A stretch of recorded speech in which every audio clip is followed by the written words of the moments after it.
Okay, so first thing you do when you open up Excel, you're going to get a couple different options in here. There's a get starting with formulas, make your first pivot table, take a tour. If you're new with Excel, they may be something cool to explore.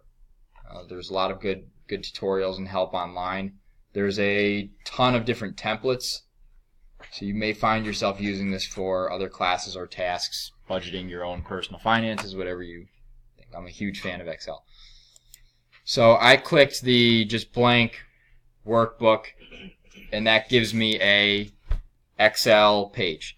So if you've never used Excel before, up here is the ribbon with all the buttons. So it looks similar to Word, PowerPoint. I'm assuming you've used some Microsoft products before. We'll get into some of these functions. And then the data itself, this chart itself, is on a XY axis. The columns are labeled with letters, and the rows are labeled with numbers. And each cell has a cell address. This is cell B2, right? This is cell G8. So that allows us to link cells together when we're creating formulas. So we're going to make a estimate template that has different tabs for each division. So down here at the bottom left of the page, you can see where it says sheet 1. I'm just going to double click in there, and I'm going to call this 1000, division 1. The reason I call it 1000 instead of 1 is there's a couple subsets within division 1, and you'll see that when we get into specs and CSI after. Okay. So I'm going to leave myself just a row around the edge. You can start right at the beginning, but I find this way here sometimes helps you when you're formatting your printing or things like that. So we need a couple of different columns.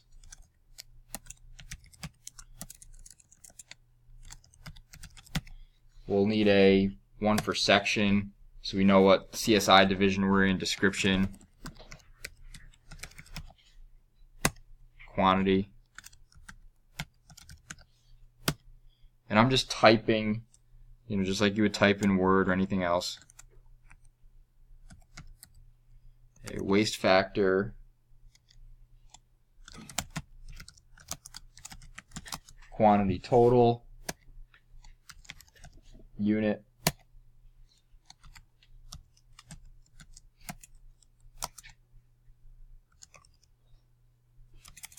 say material dollars per unit. So material unit cost,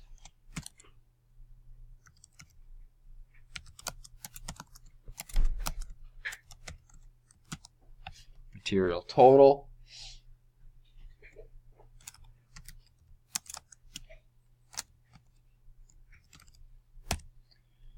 material $/unit, a labor total,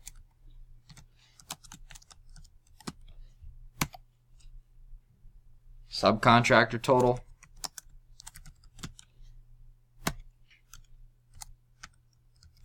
equipment cost, total cost. Right. So you'll notice that a lot of these descriptions here are a little longer than the cells are wide. So if you hover between the two columns, so if I hover on that line between C and D, you'll see my cursor changes from this, what looks like an addition symbol, to a vertical line with two arrows coming out of each side. And if I double click, it auto fits that cell width to the length of my text. So I'm going to do that all the way across, double clicking. Okay. So this is section 1000, we'll call it section 1000, which is general requirements.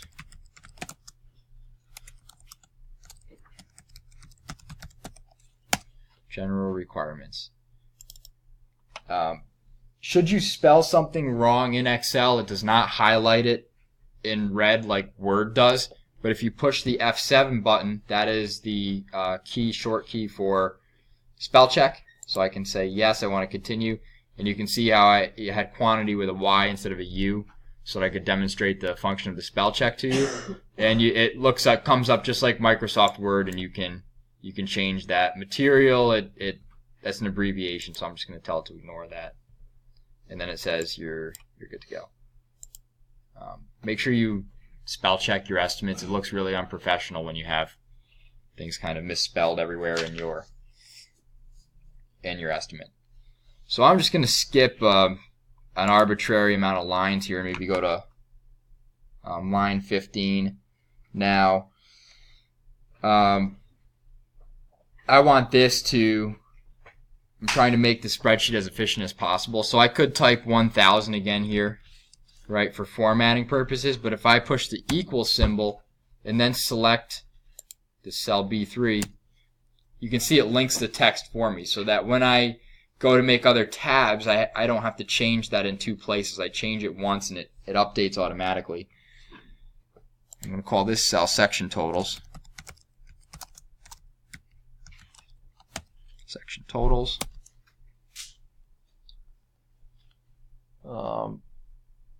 Okay, and we'll go from here. So right now it looks like a bunch of text on a page. It's really kind of boring. So we're going to, I'll show you how to do some of the math in here first, and then I'll show you how to spice this up with some formatting to make it look more presentable, a little easier to follow, highlighting cells and coloring cells for different reasons. So we'll put in some items here. I know we're in general requirements, so we'll make some whatever temporary heat. Temporary heat could be an item. What else for a general requirement item here? We could put in I don't know, temporary partitions. Right, just to give us a couple line items in here to work with. So if I go over here, we'll put in some numbers and then we'll see if we can figure out the formulas. Temporary partitions, let's say we have 500 square feet of these. 500 square feet. Units are really important, just like every other class. So they go in the unit column, 500 square feet. Temporary heat, we could say, I don't know,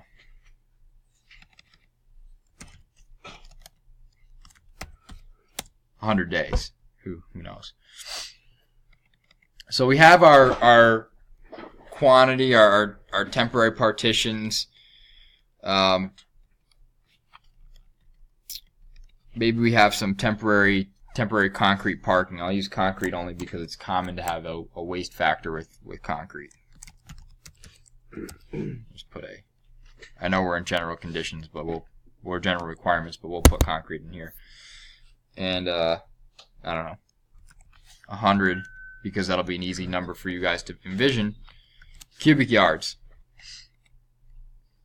So when I put a waste factor, and you'll see there's no real formulas working yet because we haven't put them in,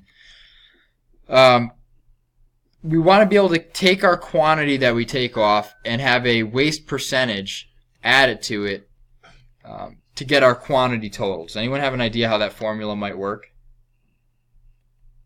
4 or 5% of that number. 100. Right. So I'm gonna highlight that column. I'll right click, format cells, percentage, and I don't really want any decimal places, so I'll hit the down arrow, make that 0 decimal places, click OK. So we'll say it's we're gonna add a 5% concrete waste factor. So you said it was kind of 5% of that number. So if I say okay, it is 5% of this number right here, well, that's 5 cubic yards, right? We want a quantity total, not our waste factor total. So that's the waste factor. So if I go back into that formula, well, what we want is we want our original total plus, and I'm going to put the waste factor in parentheses just because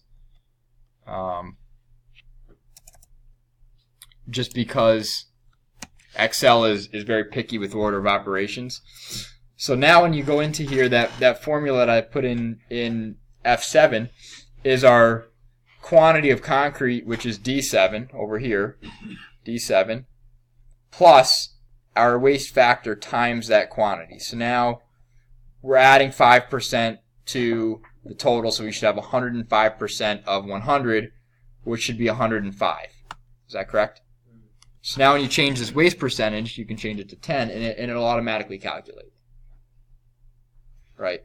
So that's a really easy way to do it. Once you have one of these formulas in, if you highlight the cell with the formula, right, so I highlighted that cell, I'm going to hover over the bottom right-hand corner of that cell, and you can see the cursor changes again from like this white addition symbol to this black solid plus.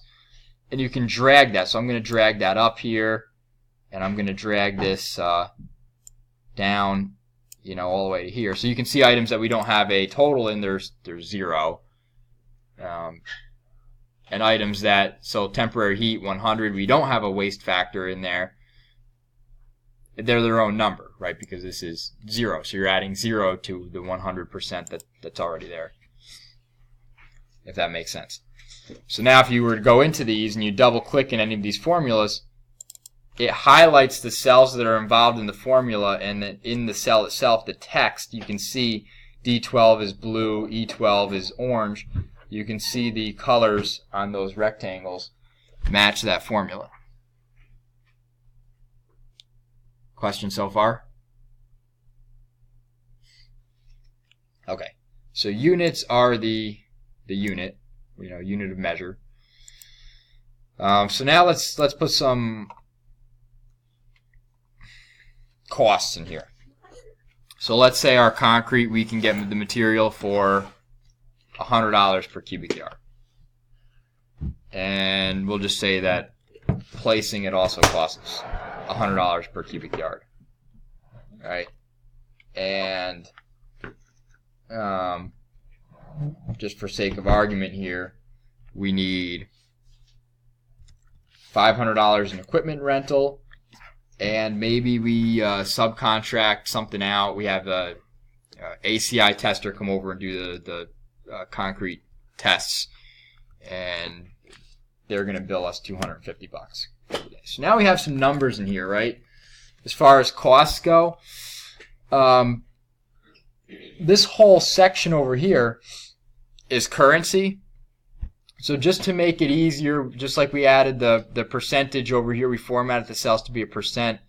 I'm going to format this whole section of our estimate to be currency. So I'm going to highlight all the cells. I'm going to right click, format cells, and I'm going to go to currency. Symbol would be the dollar. I'm going to round that down so it's all whole dollars. And you can see in here there's way more currencies than I really knew existed. But we're just going to use the dollar. So you can see now I have $100, $100, $200, $250, $500. So now it looks like currency. It's easier to follow. Does that make sense? Okay. And of course, across this bottom here, I could have done this before. These bottom cells are where we're going to total some stuff, so these also can be currency. So again, I'm going to right click, format cells, currency, change that to 0 decimal places, and click OK. You can change the negative, how negative dollars look, to be red, which is okay if you're always going to print in color, but we won't always print in color. You can change it to be parentheses. That's kind of an accounting notation. But I have the negative symbol in here. Just we're not going to really have negative numbers in an estimate to begin with.